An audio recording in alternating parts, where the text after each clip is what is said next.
पंकजा मुंडे यांचे पीए अनंत गर्जे यांच्या पत्नी गौरी पालवे गर्जे यांनी काल आत्महत्या केलेली होती आणि राहत्या घरामध्ये जिथे भाड्याने ते राहत होते त्या घरामध्ये त्यांनी आत्महत्या केली। आत्महत्येच्या वेळेला अनंत गर्जे यांनी केलेल्या दाव्यानुसार ते घरी नव्हते, मात्र जेव्हा ते घरी आले त्यावेळेला घराच्या दरवाजे हे आतून बंद होते आणि म्हणून रिफ्युजी एरियाच्या एका खिडकीमधून ते आपल्या घरामध्ये शिरले आणि त्यानंतर त्यांनी गौरी यांना जे गळफास घेतलेल्या अवस्थेमध्ये होत्या त्यांना तिथून रुग्णालयामध्ये नेलं असा दावा केलेला होता।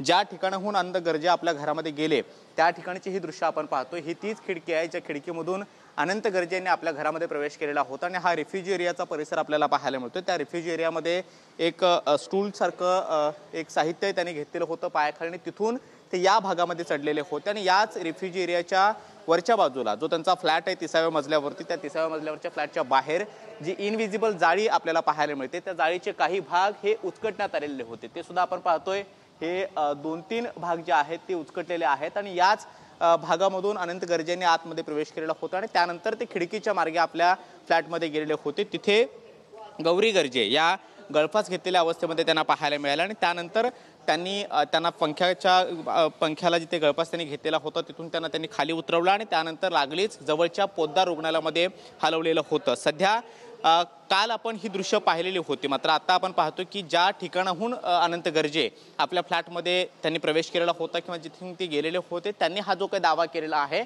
तो सुद्धा आपण पाहतो आहोत। खरं तर रिफ्युजी एरियाची ही शक्यता सुद्धा आपण पडताळून पाहतोय असं म्हणायला हरकत नाही, कारण रिफ्युजी एरिया हा 29व्या मजल्यावरती आहे आणि अनंत गर्जे यांचं राहतं घर हे 30व्या मजल्यावरती आहे आणि याच परिसरामधून इथं त्यांनी एक स्टूल लावलेला होता। या स्टूलच्या माध्यमातून ते इथे वरच्या भागामध्ये चढलेले होते आणि त्यानंतर या इनविजिबल ज्या जाळी जी पाहायला मिळते त्याचे काही भाग हे त्यांनी उचकटण्याचा प्रयत्न सुद्धा केलेले होते, ते सुद्धा आपल्याला पाहायला मिळत आहेत आणि इथूनच अनंत गर्जे हे आतल्या भागामध्ये गेले आणि त्यानंतर खिडकीच्या मार्गातून ते त्यांनी फ्लॅटमध्ये प्रवेश केला आणि त्यानंतर गौरी पालवे गर्जे यांनी जिथे गळफास घेतलेला होता तिथून त्यांनी खाली उतरवलं आणि त्यानंतर रुग्णालयामध्ये त्यांना नेलं असा दावा अनंत गर्जे यांनी आतापर्यंतच्या चौकशीमध्ये केलेला आहे। मात्र पोलीस ही सुद्धा शक्यता पडताळून पाहणार आहेत। खरं तर गौरी पालवे गर्जे यांच्या वडिलांनी दिलेल्या जबाबानुसार ही आत्महत्या आहे की तिचा घातपात झालेला आहे याची देखील चौकशी केली पाहिजे असा त्यांचा दावा आहे आणि त्यामुळे अनंत गर्जे यांनी केलेला दावा हा सुद्धा पोलीस येत्या काळामध्ये फॉरेन्सिक टीमच्या माध्यमातून ही शक्यता जी आहे ती सुद्धा पडताळून पाहणार आहेत।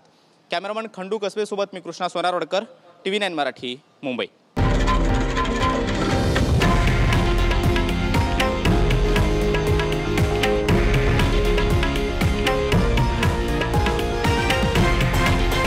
हे आहे देशातील नंबर 1 न्यूज नेटवर्क आणि आपण पाहत आहात TV9 मराठी, एकमेव।